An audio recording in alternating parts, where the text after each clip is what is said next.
What do Nexium, the Flying Spaghetti Monster, Church of the Subgenius, and Dudism from Big Lebowski all have in common?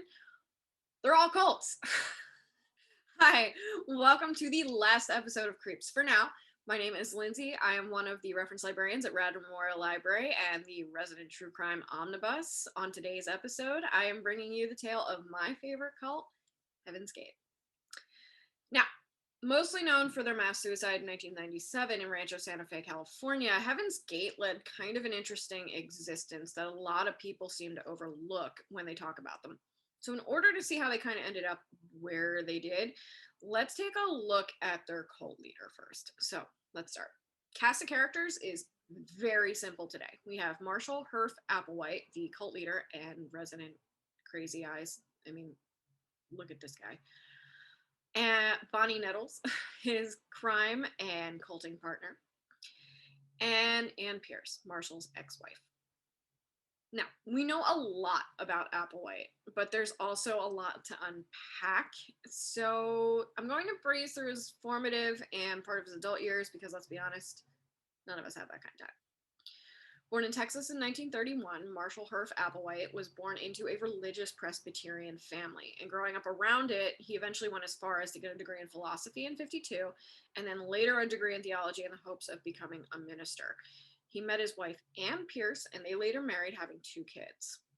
At some point, he stopped pursuing his studies in theology and decided to pursue a career in music instead. All right. So he left the seminary, opting to move to North Carolina, where he became a director at a local church. In 1954, he was drafted for the Korean War, spent 2 years there until he was released from duty in 1956. All right, so he's going to bounce around a lot from here on out, so bear with me. After this, he moved west, where he applied at the University of Colorado, got his master's in music with a focus on musical theater. From here, he bounced to New York City, where he led an unsuccessful career in music, and then bounced to the University of Alabama, where he became part of the faculty. Now, interestingly enough, this is where things start to get sketchy. He had a sexual affair with a male student that led to him losing his job. This leads to his wife Ann finding out about it, and they separate in 65, divorcing for good in 68. They separate in 65 and divorce for good in 68. So from here, we go to Houston, where he gets a job as the chair of the music department for the University of St. Thomas.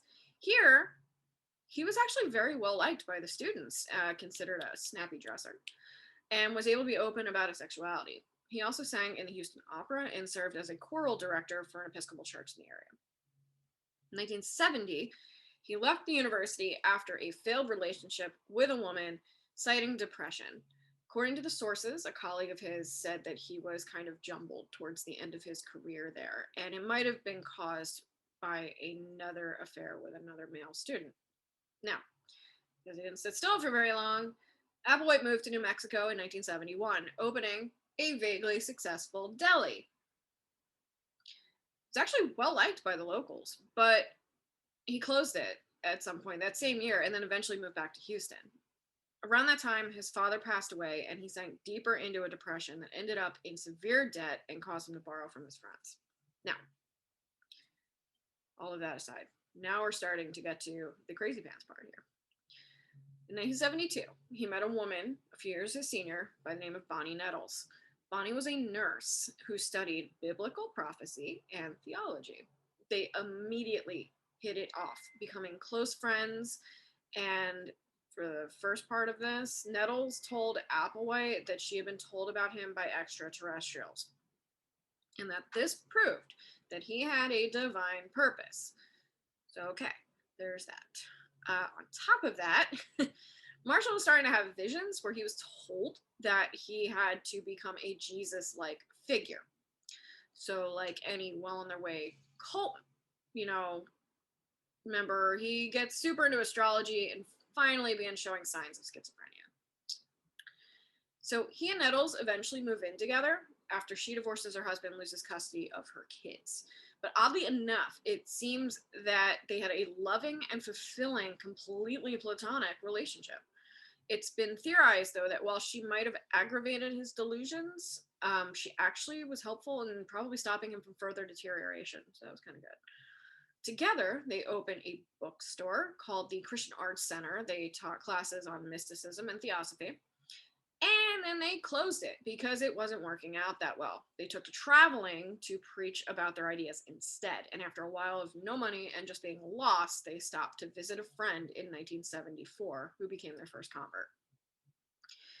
So, what's one to do now? Make sure your theories are down pat. By late 1974, they had a solid set of ideas that referenced the King James Bible and science fiction books. They offered up the fact that they were both the two witnesses in the book of Revelations and would kind of, maybe sort of, barge in on congregations announcing themselves as the two or the UFO two. Needless to say, this wasn't exactly a big hit. Can't imagine why. Also in 1974, Applewhite was arrested for not returning a car that he rented, and prison gave him some time to get some more into the whole alien thing.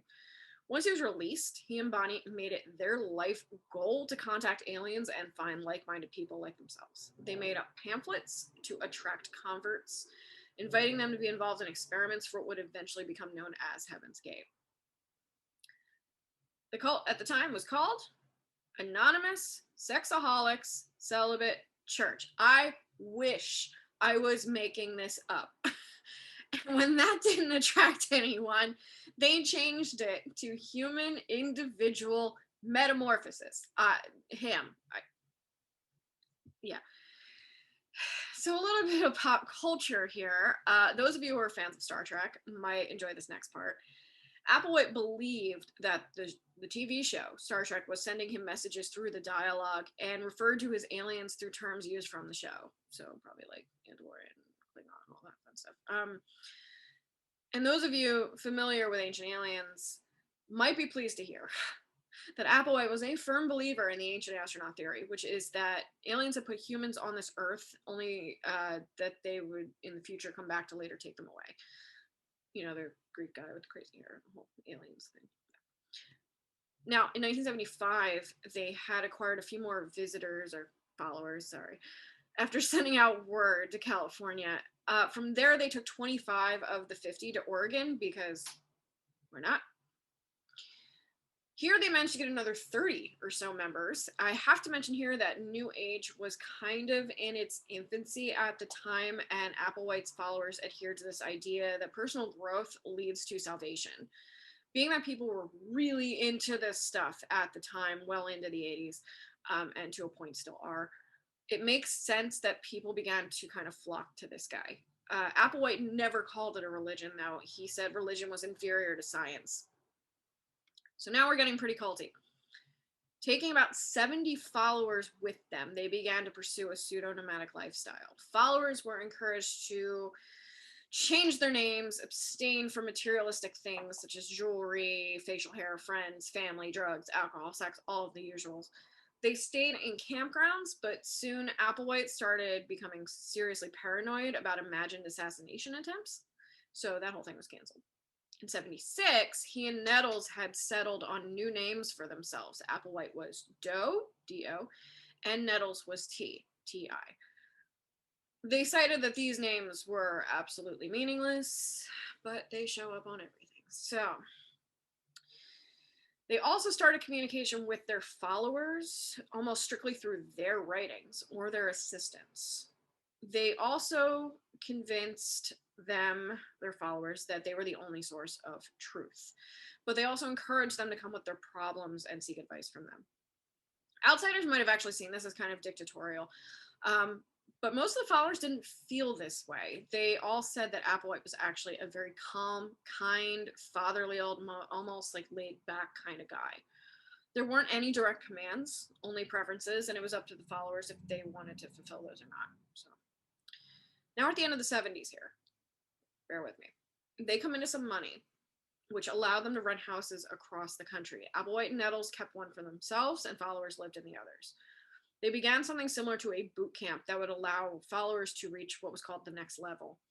Those who couldn't hang would be encouraged to leave and were given financial assistance. I mean, all right, I'm not gonna lie.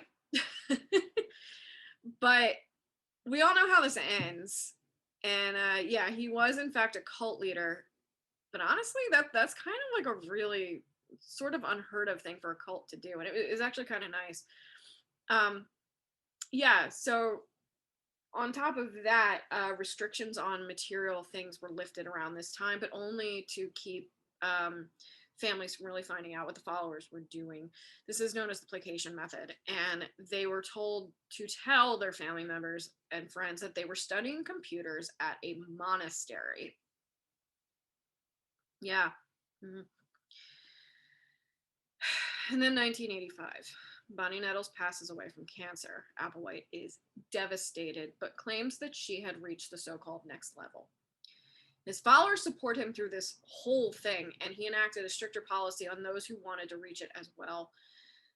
He taught that the only way to do this was to have like a relationship with him. So he married all of them because that's completely sane.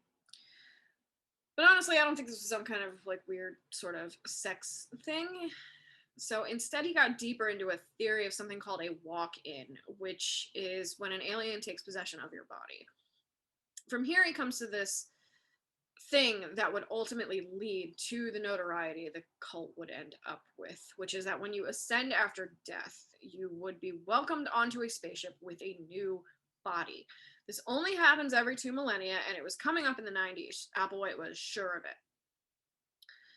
He was also becoming increasingly paranoid, talking about the Jewish revolt against the Holy Roman Empire, also known as the Masada, and after that, they just decided to lay low completely for the rest of the 80s. So, all right. But in 1992, they show up again. They begin to broadcast 12 different videos via satellite. Now, from here, they had dwindled to about 26 members, but then there was another surge when former members rejoined due to an ad they placed in USA Today. At this time, the cult was named Total Overcomers Anonymous. Now, they tried a different approach. The internet. This was new. They were one of, this is unheard of. There was a lot of initial backlash to this, and for the first time, Applewhite actually started referencing suicide as a way to reach the next level. This led him to saying that the body had to be sacrificed as well as all things in life, and that when they reached the next level, they would become sexless beings. And now the members begin to dress the same and wear their hair the same. In 1995, they started a compound in New Mexico, but Applewhite's health was failing and he couldn't handle the winters there. So after a brief stint in San Diego, they end up at their final destination, Rancho Santa Fe, California, 1996. They rent a mansion and got right down to making video announcements, giving humanity one last chance to evacuate. And when it was announced that the Hale-Bopp comet was making an appearance that year, they, of course, took this as a sign. So in 1997, they took their final bow. According to a podcast I listened to regarding this cult, the entire group went out to a Marie Callender's restaurant. Yes, the pot pie lady. Ordered the exact same entree, same drink, and same dessert per person. Staff mentioned they were incredibly polite, very well behaved, and also tipped extremely well. When they get home, they each make farewell videos to their friends and family. Applewhite's says, "We do, in all honesty, hate this world." All right. So now the suicides began on March 22nd. Followers dressed entirely in black sweats and shirts with matching Nike Decade shoes. Black patches with the words Heaven's Gate Away Team are on their arms. They each had a small bag containing a few dollars and their ID, which probably made it easier for the police and probably what their intention was. When it came time, they were offered either applesauce or chocolate pudding with a mix of ketamine and other drugs, or alcohol and drugs, and then they placed plastic bags over their heads.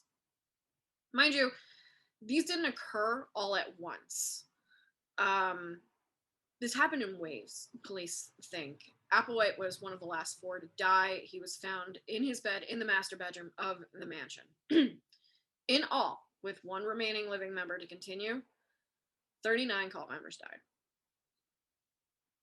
4 days later, an anonymous tip brought the police into this horror show. 4 days.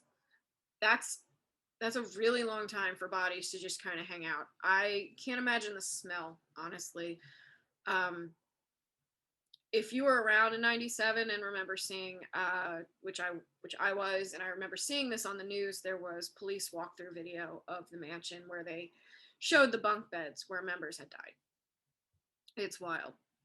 Overall, though, this was the largest mass suicide in American history since Jonestown in 78. So it was kind of a big deal. So, on a more uplifting note, here's some fun facts before I do the recommendations. The away team logos were a nod to Star Trek, much like the one on my shirt. Heaven's Gate awaits. The shoes go up to, if you can find them online now, the Nike Decades that were discontinued after this whole thing ended. If you can find them online, they go for upwards of $6,000. They were also one of the first cults to go online. And fun enough, here's my favorite part, you can still actually access the website. I'm not even joking. I'm not sure if they're still answering or not, but supposedly if you email them, someone will respond. So that website is heavensgate.com. And guys, it is so 90s. It is so wild. It's like GeoCities on crack. It's amazing. Okay. Now, for recommendations, one book, one movie, one podcast. In terms of book, I didn't really see a whole lot out there for them that seemed legit. A lot of it was self-published, but Ben Zeller's book, Heaven's Gate, America's UFO Religion, seems to be a really popular choice. I'm doing podcasts now because it actually ties into the movie bit. Glenn Washington, who is a host on Snap Judgment on NPR, did a series on Heaven's Gate because it actually hit kind of close to home for him. And it's excellent. Highly recommend it. And for the movie recommendation, HBO actually released a docu-series based on his podcast. So go check that out. It's really great. It's very thorough. It's pretty cool. Excellent stuff. So, all right, friends. It has been a wild ride, and I hope that you guys have enjoyed these videos as much as I've enjoyed making them. Maybe I'll be seeing you in the future on here, but who knows? Hope everyone is staying safe, healthy, and sane. And I will see you all at the library. Take care.